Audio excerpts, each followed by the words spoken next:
بسم اللہ الرحمن الرحیم۔ قرآن مجید کا ترجمہ سیکھیں بغیر گرامر کے، اس سلسلے کا سبق نمبر 2 کا سی پارٹ ہے۔ الذی کے معنی جو، جس نے، جس سے، جس کو، جو، جس نے، جس سے، جس کو۔ الذی قرآن پاک میں اس طرح آتا ہے الذی وہو الذی هو اللہ الذی اللہ الذی الحمدللہ الذی هو الذی کا ہوا وہی تو ہے، الذی جس نے، هو اللہ الحمدللہ الذی تمام حمد تعریفیں، الحمد تمام تعریفیں، للہ یہ اللہ کے لیے، الذی جس نے۔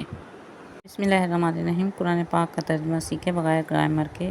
اس میں آج کا لیسن ہے الذی، جو، جس نے، جس سے، جس کو۔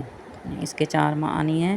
انگلش میں الذی کے معنی ہوں گے ہو، وچ، home, the one who, whose۔ 4 meanings